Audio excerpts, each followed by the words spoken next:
are constructing the perfect NBA player. Using skill sets and attributes for current players narrowed down through a survey in which GMs and head coaches have weighed in, here are the choices for this week's category. Who has the best jump shot in the NBA? Steph Curry. Another one of those parking lot threes from Curry. This man's pulling up from 35 feet with ease. JJ Redick.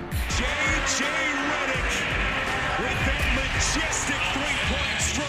Klay Thompson. Thompson for three. Yes. Talk about catching fire here. Oh, my goodness.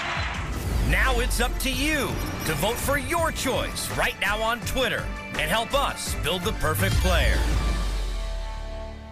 Jump shooting this time around. You can vote on Twitter at NBA TV until noon on Friday. The candidates are the Splash Brothers and JJ Redick.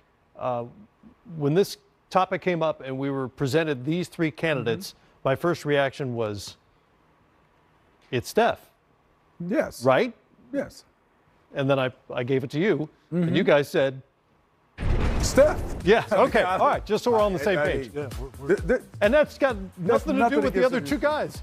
For me, he's the greatest shooter of all time. Right. Whether it's off the bounce, whether it's distance, whether it's catch and shoot, and there's so many criteria for me. And I think for me, it's contested now. That's the next thing we should start talking about, contested shoot. Who's the best contested shooter from distance? And it's Steph and KD, James Harden, and those guys. But I think overall, you give me Steph any day. And I love Klay. I think that's where we should start talking. Where do you rank Klay as all-time shooters? Now, to go into the background, when we approached general managers, when NBA TV approached general managers about candidates for this, shooting form was part of the equation as well. And you might argue that you like J.J. Redick's form or Klay Thompson's form, which is classic, better than Steph's. In terms of results, for me, it's pretty hard to argue against Steph Curry. His worst season from three-point range, for instance, is only slightly off Klay's career average. Conversely, Klay's best three-point shooting season, 44% last year, is barely better than Steph's career number. And these are, again, great shooters, but you're talking about the best of all time. Yeah, the best of all time. And look, you talk about the three-point shooting era that we're in right now, and all these great shooters Smitty talked about. Klay Thompson, you could even maybe throw J.J. Redick, Harden in there. These guys are some of the best in the game, the best that we've seen. And the separation between them and Steph, there's a huge gap in my opinion, in terms of shooting and all the criteria that Smitty alluded to. But Klay Thompson, what he does and how he shoots it, the quick release, the confidence, just off the charts. It's funny. We're in this era where everybody shoots threes, and not everybody necessarily should be shooting threes. Right. But when you watch Klay Thompson, it's like going to the ballet. Like it's a thing of beauty. And he and Steph combined, two of maybe the best of all time on the same team at the same time. It's pretty remarkable. Matt, we've been around and doing games, all of us, and you come up with a stat and you say, and Will Chamberlain. Yeah, right. Steph is starting to be that for me. He's going to shooting. be the end, yeah. At the end, to me, if it goes well, it's going to be, we're going to talk about all these great shooters, and Steph is not going to be, we're going to be mentioning him like Wilt. Right. That stat is going to be so far put out of range. I think that's where Steph is going to be far shooting. In terms of three-point percentage, and jump shooting is more than threes, but Kyle Korver's got incredible career numbers, but he can't do the things that Steph Curry does off the move, off the dribble, in awkward situations. The range, he's redefined what's a good shot in the NBA. It's just, it's a different era because of that guy. Yeah, for sure. There's some guys that flat out can shoot it. They're 3 for 5, 2 for 4. Well, this guy's 10 for 20. There's a difference. He's shooting a whole bunch of three-point field goal attempts, and he's shooting shots that, which for me is in big-time games, in crunch time when they need him. So it's hard. It's unbelievable what he's doing with the guy when you start talking about shooting. If he's the best jump shooter of all time, is number 2 on this list, or is it somebody else? That's where I think we should start debating, and I would love for us to get into that. And I think he's the best all time, but that's when you got the Klay, the Ray, the Reggies. That's when we start to talk about who's number 2. Then that'll be next season when we do our second most perfect player. Second. So look for that next year. And look for Crunch Time coming up tonight at 9:30 Eastern Time. All the big finishes around the league from this Wednesday night. Coming up here in the meantime on GameTime Live, Jaren Jackson Jr. is having a Great rookie season in Memphis. Area 21 pays a visit to the Grizzlies' Rook. Next. Look at Target Center in Minnesota, where right now it is 18 degrees below zero. Ooh. I mean, not inside. I'm complaining about how cold it is in here.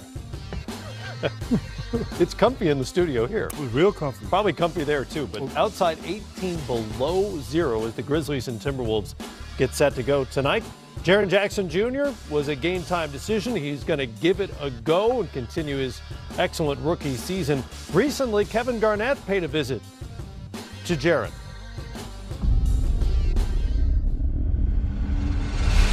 Area 21, we're in Memphis doing our thing. You know what it is. Catching my young boy, Jared Jack. Nephew, what's up with your boy? How you doing?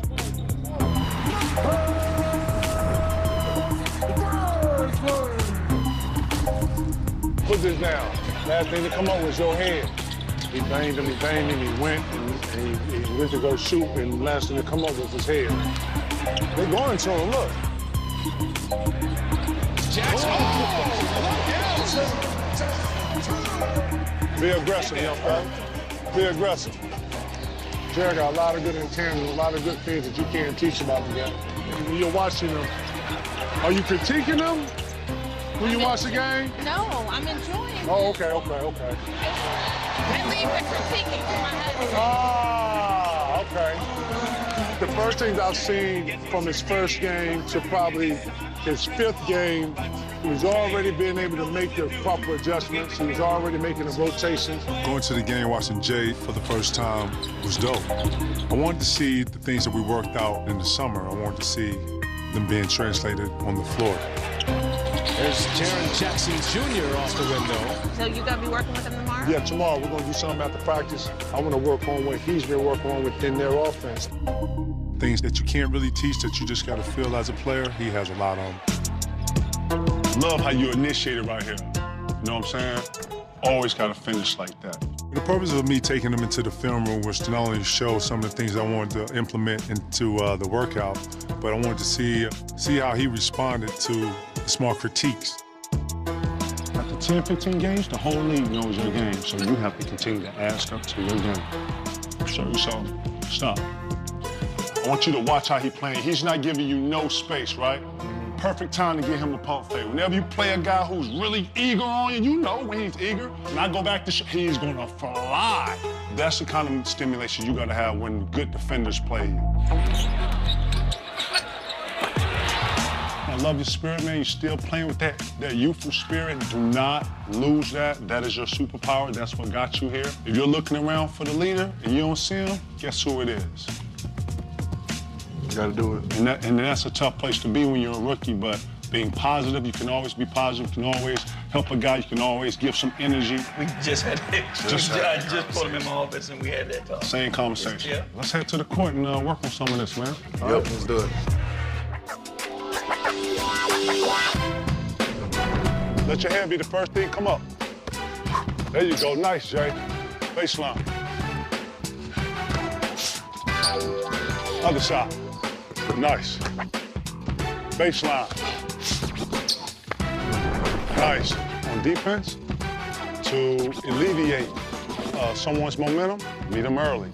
The best bigs, they don't like that. No, not at all. Not at all. And I'm not saying be overly aggressive. I'm just saying just come up and meet them and ride them over. No, you don't. Be consistent with it, too.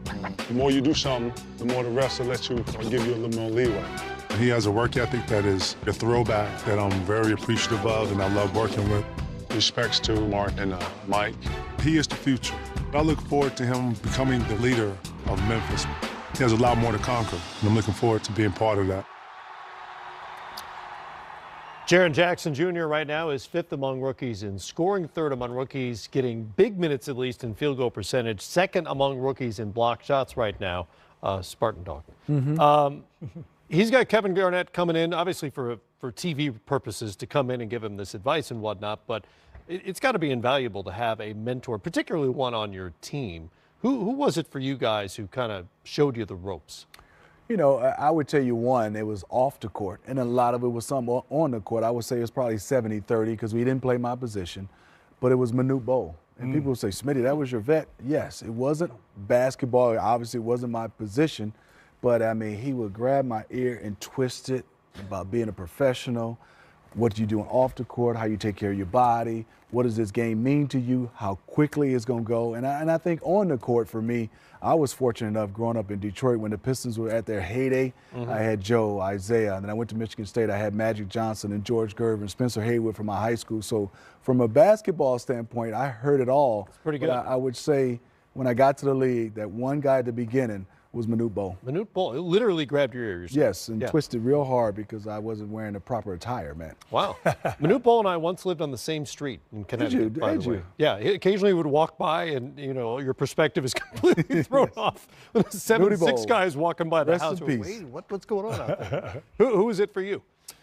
You know, like Smitty, it wasn't necessarily somebody who played my position. I think early on, particularly my first year, I had guys like Johnny Dawkins, Mark West, veterans who been around pros, who kind of showed me what it was like to be a professional. But without a question, it was Joe Dumars. And to have him as a teammate my first 5 years in the league taught me how to be a pro, taught me how to think the game, manage the game.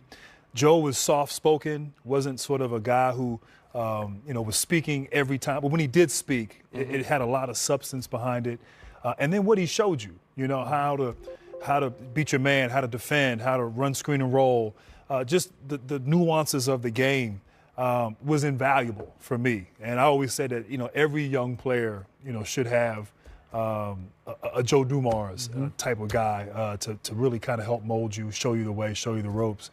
Obviously, Kevin Garnett, one of the best ever, so that's a great opportunity for Jaren Jackson. But, I had a Hall of Famer player, Hall of Fame person every day. And that really, I think, helped accelerate my learning process and really just understanding how to survive and thrive in this league. Matt, for your broadcasting career, is there a mentor? I worked so many different places. I worked with a lot of people who had great work ethics, and that's a huge Anybody come to mind? Especially in local news. Jack Doles in Grand Rapids, Michigan. You know Grand Rapids well. That was my third TV job, and that guy is still there, does a great job, and he, as much as anybody I ever worked with, showed me what hard work really looked like and what it takes to be really good at that and cover a local area the way he does. Still does a great job. Yep. Glad I got to mention him. Yeah, that's a good question. It is. Jaren Jackson Jr.'s potential mentors in Memphis may be going away. Mike Conley and Marc Gasol, I don't know if they're mentoring him specifically, but they are. They're awfully good players, and they're there for the moment. As far as Jackson goes, when we were talking about him over the summer, he almost projected as a 6'10", 3-and-D guy. The three-point numbers are pretty good for a rookie, around 33%. Where do you see him developing?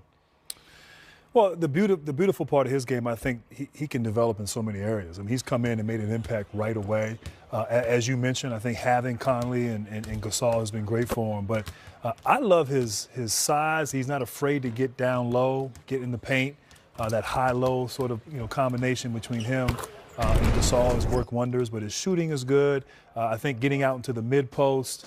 I think being able to create more off the dribble. I mean, I think he's a kid that you can envision doing all of these things. And then defensively, I mean, I think he has a chance to be, one of these, all-league defensive players with his shot blocking ability, his understanding of the game. Obviously, playing for Coach Izzo, he has a foundation of defense. So his all-around game. Actually, look at KG. I mean, different kind of player, but a guy who can impact the game in so many different ways. I know it's a lot to put on the shoulders of a young man, but in a short period of time, he's shown a lot.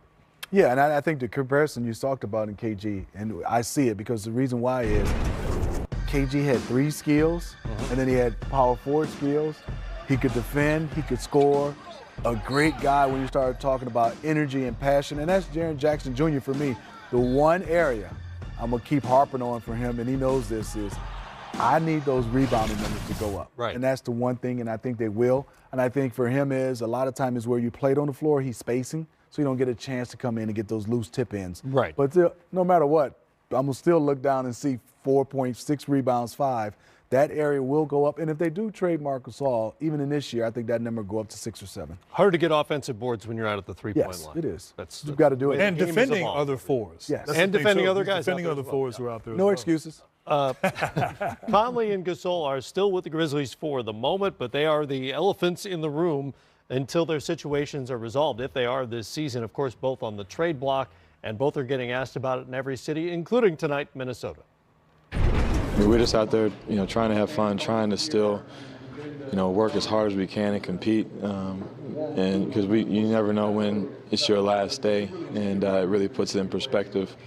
And we're just going to continue to try to play that way and continue trying to lead, regardless of wins and losses. Before the game, you kind of go through the whole mind preparation, you go through the whole process, the drive in, everything, but then you kind of smile a little bit too, because you're like, wow, could be it, maybe not, but it's been one hell of a ride. All the fans, all the love that you get from everyone, it's just great. You guys have any sense of how this is going to go?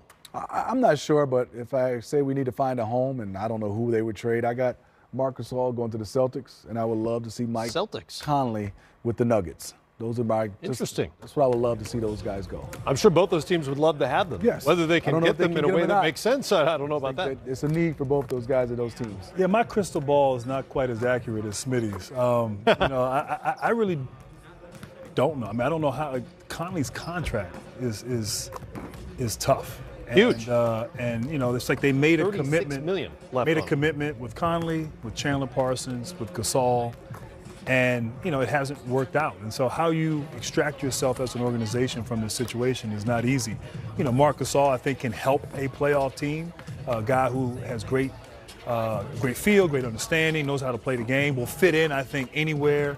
And do the best he can, but his contract is tough, and so you have to find willing participants. And so, I think he might be easier to move in terms of where that is. I think it'll be a playoff team, but I can't give you, I really so don't know. he's basically saying, Mike Conley, pay off your house. You're standing there. You're standing there. Let me correct myself, by the way. It's Gasol who has $36 million left, although he could theoretically opt out this summer and maybe do a longer deal with shorter money, as his brother did in San Antonio. That's a possibility.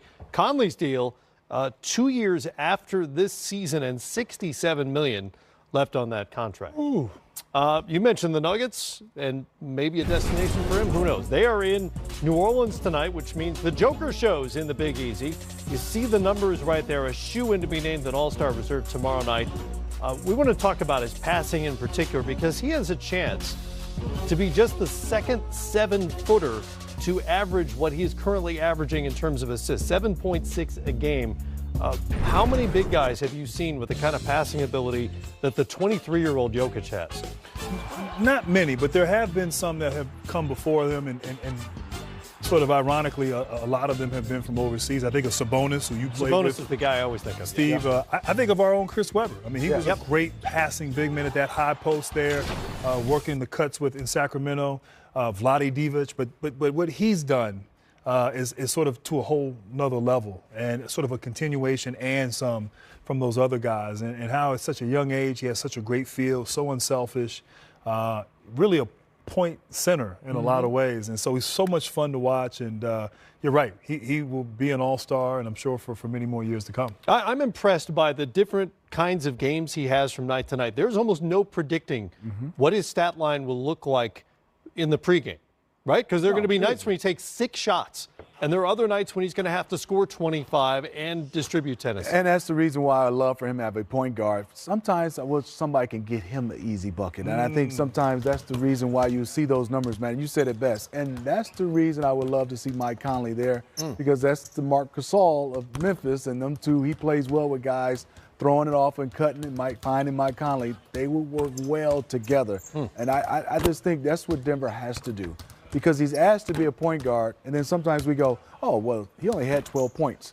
Now we want him to be a point guard. We want him to average triple-double. That's what we're basically saying, because he does have that skill set, and I think that's a lot for him, because they don't have – I love Gary Harris. I love Jamal Murray. Those both are guys are playing guard, and Will Barton. but they can't get him an easy shot at times. You know, that's scary. I mean, to think Mike Conley with that team. I mean, it's almost like now you start to say, not to say they can beat Golden State, but you like them better in that matchup potentially in the playoffs. You know, that the one thing that scares me with Denver is just the lack of sort of playoff experience. This team is talented, but things will change a bit in the playoffs, particularly if they're matching up against the world champions. But if you put a Mike Conley out there, it just gives you a better chance of going against that team. I don't know if you can beat them, but you can definitely play them. And also, Grant, I tried to play that point guard position. And we always talk about offensively. On the defensive end, I remember the coaching staff, we'd be down for it. Smitty got to put a little heat on the point guard. Pressure up. Really? 94 feet? I got to pressure up. I think that hurts the Denver Nuggets as well. They're a great defending team, but you're asking Jamal Murray and Gary Harris to stop some of these all-star point guards with that speed and quickness, getting through picks at their size. That's difficult. Mike Conley would be perfect for that. Smitty, you can play point guard now because they don't pick up full court. I was going to say, nobody does that anymore. Nobody can pick up at the three-point line. I'd be a 0.5. I haven't seen anybody do that aside from maybe Avery Bradley and Patrick Beverly in the last 5 years, really. Not too many people. Ever happens. Yes, you're right. Monte Morris, by the way, has been great as the backup point guard in Denver.